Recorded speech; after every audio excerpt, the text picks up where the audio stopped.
Study IQ bank and SSC, शुरुआत से सफलता तक। Hello students, welcome to study IQ bank and SSC YouTube channel. मेरा नाम है Karan Sardana and students I am guide coach for regulatory bodies insurance and banking examination from last 15 years और साथ साथ मैं मैथ्स भी पढ़ाता हूं। तो स्टूडेंट्स, आप मेरी बहुत सारी वीडियोस इस चैनल पे देख सकते हैं और उसका फायदा उठा सकते हैं। तो स्टूडेंट्स, आज के इस वीडियो में हम बात करने वाले हैं हमारे सेबी के नोटिफिकेशन के बारे में। आज हम ये बात करेंगे कि सेबी का जो एग्जाम है उसका जो पहला पड़ाव है फेज 1 पेपर 1, उसकी तैयारी कैसे करनी है। अभी अराउंड 45 डेज का टाइम बचा है। आप में से जिसको नहीं पता, स्टूडेंट्स, सेबी ग्रेड ए का नोटिफिकेशन आ चुका है। तो स्टार्टिंग में मैं आपको थोड़ा सा इसके बारे में बताऊंगा और फिर हम चलेंगे इसकी स्ट्रैटेजी के बारे में। तो सबसे पहले रजिस्ट्रेशन जो है वो स्टार्ट हो चुके हैं, आप इसे अप्लाई कर सकते हैं। आपका जो पहला पेपर है फेज 1 का वो 27 जुलाई को है। फेज 2 का जो पेपर है वो 31 अगस्त को है। IT वालों का जो फेज 2 है वो 14 सितंबर को है। राइट, तो नोटिफिकेशन इज आउट, आप अप्लाई कर दीजिए। जनरल की यहाँ पे 62 वैकेंसी है, लीगल के लिए 5 वैकेंसी है, IT के लिए 24 वैकेंसी है। तो जनरल के लिए यहाँ पे एलिजिबिलिटी अगर मैं एज की बात करूं तो 30 ईयर आपकी एज होनी चाहिए। और यहाँ पे मास्टर्स वाले एलिजिबल हैं, या फिर जिन्होंने लॉ में डिग्री की हो, बैचलर डिग्री, या फिर इंजीनियरिंग बीटेक वाले एलिजिबल हैं, या फिर जो CA, CS, cost accountant, CFA होते हैं वो यहाँ पे अप्लाई कर सकते हैं। ठीक है। लीगल में लीगल का फील्ड चाहिए, 2 साल का आपको एडवोकेट का एक्सपीरियंस भी होना चाहिए। इसमें 5 वैकेंसी हैं, जनरल में 62 हैं। IT में अच्छी वैकेंसी है 24। यहाँ पे IT वाले जिन्होंने बैचलर डिग्री किया है वो अप्लाई कर सकते हैं, या जिन्होंने मास्टर्स किया हो किसी कंप्यूटर वाली लाइन में वो भी अप्लाई कर सकते हैं।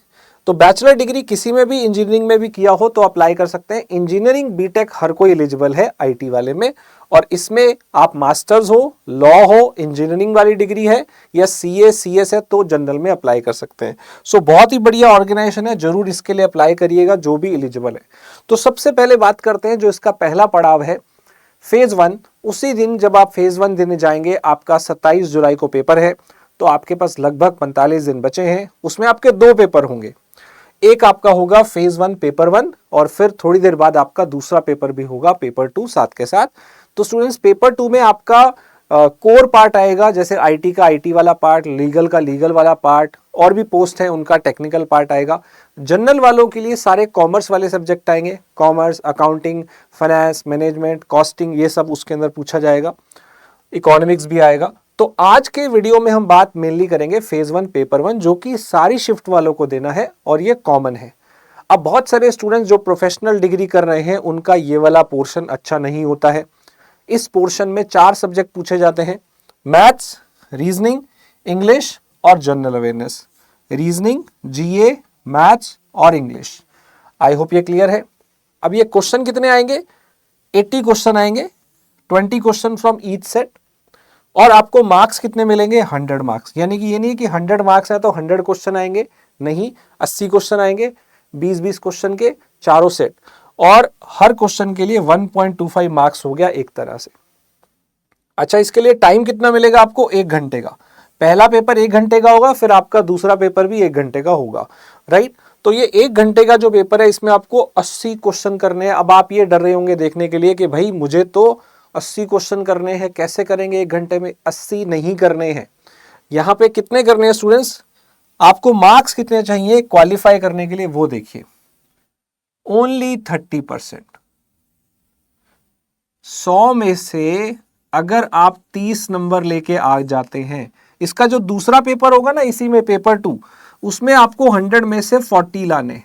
इस वाले में 30 लाने हैं, उसमें 40 लाने हैं, और टोटल आपके पास 200 है। 200 में से इसको मिला के तो 70 बनता है, लेकिन आपको 80 लाने हैं, 40%।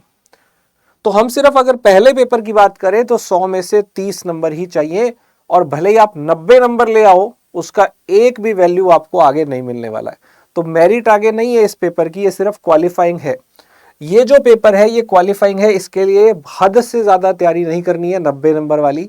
इतनी ही करनी है कि 30 अगर हमारा टारगेट है तो हम 50, 60, 55, 70, 50, 60 के आसपास भी अगर हमारे मार्क्स आ रहे हैं तो वहां पेपर में तो 30 आ ही जाएंगे, राइट। तो हमें 50-60 के हिसाब से तैयारी करनी है, ये नहीं करना कि 80-90 के हिसाब से तैयारी करनी है। 50-60 इसलिए कि थोड़ा मार्जिन होना चाहिए, अगर मॉक्स में 50 आ रहे हैं तो वहां पे आपके 40 तो आ ही जाएंगे, थोड़ा सा गैप वहां पे लेना है। तो स्टूडेंट्स अब इसके बारे में खास बात क्या है वो बात करते हैं, कुछ इंपॉर्टेंट फैक्ट्स हैं वो आपको मैं बता देता हूं। सबसे पहले ये जो 4 सेक्शन है यहाँ पे आपको चारों के चारों अलग अलग से सेक्शन वाइज यहाँ पे कट ऑफ नहीं मिलेगा। That is a good point, that is the best part of SEBI grade A. इस पेपर की खास बात यह है कि यहाँ पे चारों सेक्शन क्वांट, रीजनिंग, इंग्लिश, जीए की सेक्शनल कट ऑफ नहीं है। मतलब जिन बच्चों का मैथ्स खराब है, जिन बच्चों को इंग्लिश नहीं आती, राइट, किसी भी ऐसे सब्जेक्ट में दिक्कत है, वो पूरा का पूरा कंप्लीटली छोड़ के भी आ सकते हैं, कोई दिक्कत नहीं है। क्योंकि यहाँ पे आपको सिर्फ 100 में से 30 नंबर लाने हैं। आप भले ही वो जीए और इंग्लिश से ले आओ, भले ही वो जीए या रीजनिंग से ले आओ, भले ही वो क्वांट या रीजनिंग से ले आओ, जो आपका अच्छा है उससे ले आओ, उसको कोई मतलब नहीं है कि आपने एक सेक्शन करा था कि नहीं करा था। तो that is a best part. Next part, यहाँ पे सेक्शन वाइज टाइम भी नहीं है, आपको पूरा का पूरा 1 घंटा मिलता है और उसी में आप कोई भी सेक्शन पे स्विच कर सकते हो। आपको पहले इंग्लिश करना है, इंग्लिश कर लो, पहले जीए करना है, जीए कर लो, रीजनिंग में आप बहुत अच्छे हो तो रीजनिंग पहले कर लो। मतलब आप अपना टाइम अपने अकॉर्डिंग जिसको करना चाहते हो वो कर सकते हो। तो ये भी एक बहुत ही बेस्ट पार्ट है कि यहाँ पे सेक्शन वाइज कट ऑफ नहीं है और सेक्शन वाइज टाइम भी नहीं है, दोनों ही नहीं है, राइट। नाउ जैसा मैंने बताया आपको सिर्फ और सिर्फ 30 नंबर चाहिए, तो आपको लगभग 50-55 के हिसाब से टारगेट करना पड़ेगा कि पेपर में 40 के आसपास तो आ ही जाए, राइट। साथ के साथ 1/4 नेगेटिव मार्किंग है, इसका ध्यान रखना है।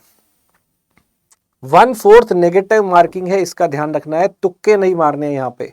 ज्यादातर स्टूडेंट इसलिए फेल हो जाते हैं कि वो तुक्के मार के आते हैं, उनको लगता है कि चलो 30 नंबर तो हम ऐसे ही ले आएंगे, कुछ भी गेस कर देते हैं, और एक गलत करने पे आपके मार्क्स 1/4 कम हो जाते हैं, इसका ध्यान रखना है। टाइम मैनेजमेंट सीखना पड़ेगा थोड़ा सा। यहाँ पे 1 घंटे में अगर आपको ये 50-55 नंबर भी टारगेट करना है ना, तो ये भी आसान नहीं है, क्योंकि 30 नंबर लाने होते हैं वो भी बच्चे नहीं ला पाते हैं।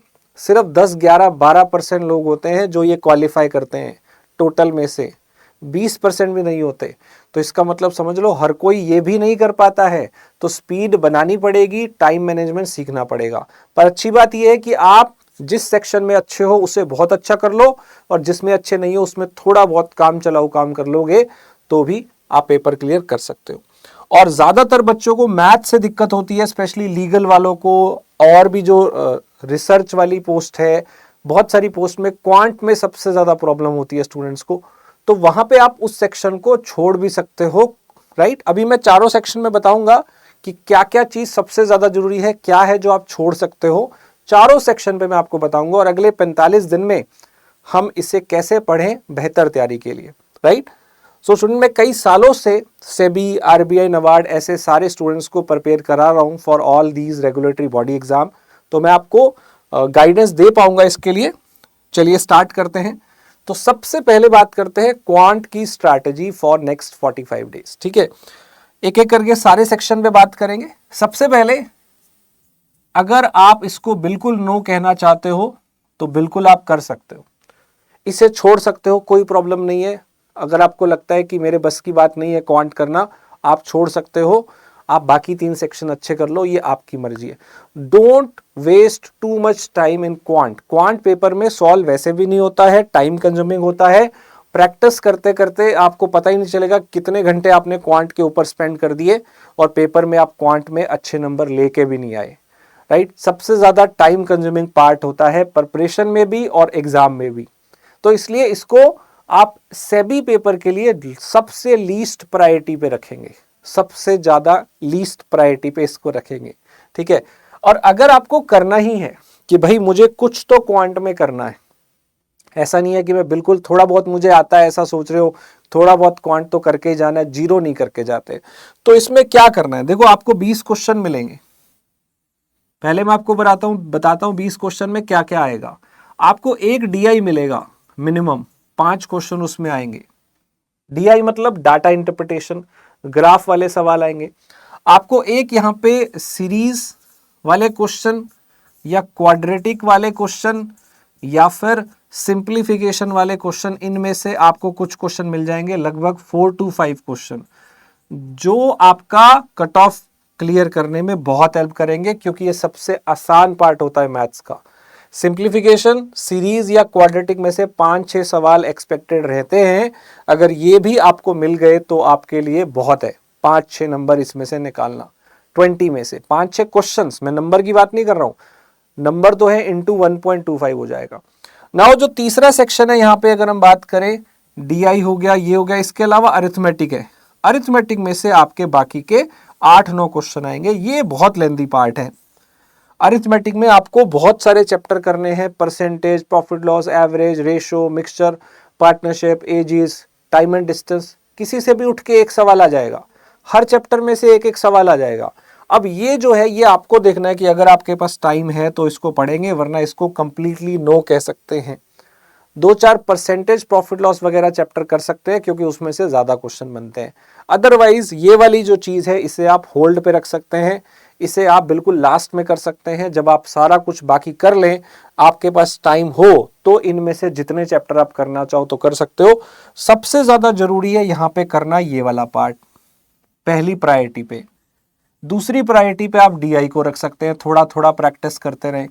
और तीसरी प्रायोरिटी पे इसको रख सकते हैं, और इसको आप ना भी करना चाहें तो भी कोई इशू नहीं है, क्योंकि इससे भी आपके 5-7-10 क्वेश्चन आ जाएंगे, राइट। आपको तो सिर्फ 30 नंबर लाने हैं, और 30 नंबर लाने के लिए पता है आपको 24 क्वेश्चन करने हैं सही। अगर आप 24 क्वेश्चन सही कर देते हो और कुछ नहीं करते हो, कोई गलत नहीं, 24 क्वेश्चन सही तो 30 नंबर आ जाएंगे, क्योंकि 1.25 मार्क्स का एक क्वेश्चन है, राइट। तो स्टूडेंट्स, ये है इसका क्वांट का प्लान। अब आपको करना क्या है, शुरू के 10 दिन में आप इसे खत्म कर लीजिए। शुरू के 10 दिन में अभी आप सिंप्लीफिकेशन, सीरीज, क्वाड्रेटिक 10 से 15 दिन ले लीजिए, राइट। 5-5 दिन आप लगाइए हर एक पे, 5 दिन इस पे, 5 दिन इस पे, 5 दिन इस पे, थोड़ा थोड़ा इसकी प्रैक्टिस करते रहिए। ये 15 दिन में हो जाएगा। फिर DI जो है वो साथ साथ सॉल्व करते रहिए, हफ्ते में 2 या 3, 4 या 5 DI, 2 या 3, 4 या 5 DI जो आपको सॉल्व करने हैं, राइट। तो स्टूडेंट्स, ये है इसका पार्ट। अरिथमेटिक आप थोड़ा छोड़ सकते हैं। आगे अगर रीजनिंग की बात करें, तो रीजनिंग में आपको सबसे ज्यादा काम करना है पजल्स और सेटिंग पे, क्योंकि आधा पोर्शन ये आएगा। मैंने आपको कहा था क्वांट में आप कुछ छोड़ सकते हो, पर रीजनिंग में आप कुछ नहीं छोड़ सकते हो। रीजनिंग में सब कुछ करना है। रीजनिंग हाईली स्कोरिंग पार्ट है, हर बच्चे को करना ही करना है। आपको रोज पजल सॉल्व करने हैं, 1 या 2 या 3 जितने आप कर सकें। ये आपको डेली पजल सॉल्व करने हैं, पजल या सिटिंग अरेंजमेंट। रोज आपको 2 से 3 पजल, 4 से 5 पजल सॉल्व करने हैं। बाकी इसके अंदर जितने भी टॉपिक्स हैं, 8 या 9 टॉपिक आएंगे, जैसे कि ब्लड रिलेशन आएगा, कोडिंग डिकोडिंग आएगा, सिलॉग्स आएगा, इनइक्वालिटी आएगा। इसके अलावा यहाँ पे आपको इनपुट आउटपुट तो नहीं मिलता है, वो बहुत रेयर है, लेकिन हाँ एनालिटिकल रीजनिंग जो है वो मिल जाता है, राइट। इसके अलावा कॉमन सेंस रीजनिंग जो है वो मिल जाता है। तो रीजनिंग का सारा सिलेबस आपको करना है, और रीजनिंग में पजल सिटिंग जो है ये आपने डेली प्रैक्टिस करनी है, और बाकी सारे चैप्टर आपने हर टॉपिक को 3 से 4 दिन में करना है। 3 से 4 दिन में आप ट्राई करेंगे कि एक टॉपिक फिनिश हो जाए, तो पूरे 1 महीने में आप 7-8 टॉपिक रीजनिंग के कर सकते हैं। 1 महीना रीजनिंग की प्रैक्टिस करनी है, ये 1 महीना आपने सारे टॉपिक फिनिश करने हैं, और अगले 15 दिन में इनकी आपने रिवीजन करनी है। ज़्यादा से ज़्यादा सेक्शन टेस्ट देने हैं, ज़्यादा से ज़्यादा मॉक टेस्ट देने हैं, और ये आपको करना ही करना है। रीजनिंग में कोई टॉपिक आप नहीं छोड़ सकते। क्वांट में कुछ भी छोड़ दीजिए चलेगा, रीजनिंग में कोई टॉपिक मत छोड़िए, ये ध्यान रखिएगा। इसमें से 20 के 20 सारे क्वेश्चन करने का आपने ट्राई करना है। इसके बाद आता है इंग्लिश, और इंग्लिश में आपको तीनों फ्रंट पे काम करना पड़ेगा। जो आपका वोकैब है वो भी पढ़ना है, RC भी पढ़ना है, ग्रामर का पार्ट भी करना है। तो थोड़ा थोड़ा काम तीनों पे करते रहिए, वोकैब पे भी, RC पे भी, और ग्रामर पे भी। इंग्लिश एक लैंग्वेज है, ये टाइम के साथ ही इंप्रूव हो सकती है, थोड़ा सा टाइम आपको देना पड़ेगा। एक दिन में कोई इसमें अच्छा नहीं बन सकता है। तीनों पे काम करिए, थोड़ा रीडिंग करिए, थोड़ा ग्रामर के रूल पढ़िए, थोड़ा वोकैब करिए। थोड़ा थोड़ा करने से 45 दिन में आप बहुत अच्छा कर सकते हो, राइट। तो इसमें से भी टारगेट करिए कि इंग्लिश में भी आप अच्छे नंबर लाइए। और GA के लिए आपको पढ़ना है students current affairs. Current affairs ही आएगा पेपर में भर भर के। और अभी आपका पेपर जुलाई में है, तो आपको जून पढ़ना है, जुलाई का भी मिड पढ़ना है, और इससे पहले मई भी पढ़ना है, मई से पहले आपको अप्रैल भी पढ़ना है। ये 3-3.5 महीने का काम आपको पढ़ना है। अगर ये करंट अफेयर आप पढ़ लेंगे तो आपके 20 में से कुछ ना कुछ क्वेश्चन, 12, 13, 14 क्वेश्चन आप कर पाएंगे। ये 3-3.5 महीने का करंट अफेयर आपको पढ़ना है, जिस पे आपको काम करना है। सारी चीज़ें करंट से रिलेटेड आएंगी। स्टैटिक पोर्शन बहुत ही कम आता है, 10-15% ही स्टैटिक पोर्शन आता है, सारा बाकी आपका करंट अफेयर आएगा। तो ये आपको हर रोज पढ़ना है। साथ साथ आप जो है जून और जुलाई का पढ़िए, उससे पहले आप जो है किसका पढ़िए, जो मई का है या अप्रैल का है। सो स्टूडेंट, ये था जो आपको तैयारी करनी है। एंड स्टूडेंट, अगर आप बेहतर तैयारी करना चाहते हो तो आपको हमारा एक स्पेशल मेगा पैक मिल रहा है बैंक एग्जाम का, जिसमें ये सारे सब्जेक्ट कवर होते हैं। और ये बैच 21 जून से तैयार हो रहा है, स्टार्ट हो रहा है। जल्दी से आप इसमें एनरोल कर लीजिए। इसमें आपको कूपन कोड यूज करना है KS Live, जो यहाँ पे मैंने लगा भी रखा है। तो ये कोर्स आपको बहुत ही कम प्राइस पे मिल जाएगा विद डिस्काउंट 1800 रुपए में। तो ये ऑफर सिर्फ और सिर्फ आज के लिए है, बिकॉज हमारा एक स्पेशल सेल चल रहा है, सक्सेस पक्का ऑफर। और इसी के तहत आपको ये कोर्स जो कि 2500-3 हज़ार का था, आज आपको 1800 के प्राइस में मिल रहा है। इसमें आपकी बैंक एग्जाम की सारे चारों सब्जेक्ट की तैयारी हो जाती है। तो इसे आप ले सकते हैं और इसका फायदा उठा सकते हैं। कोई भी आपको जानकारी चाहिए, कोई भी आपका क्वेरी हो अबाउट दिस एग्जाम से भी, आप किसी भी एग्जाम के लिए पूछना चाहे पूछ सकते हैं। और आप मेरे साथ इस टेलीग्राम चैनल पे भी जुड़ सकते हैं। कूपन कोड यूज करना है KS Live फॉर डिस्काउंट। अगर वीडियो अच्छा लगा तो लाइक करिए, डाउट के लिए कमेंट करिए, इस चैनल पे आप ज्वाइन कर लीजिए। Thank you so much everyone for joining. फिर मिलते हैं नेक्स्ट वीडियो में। Study IQ bank and SSC, शुरुआत से सफलता तक।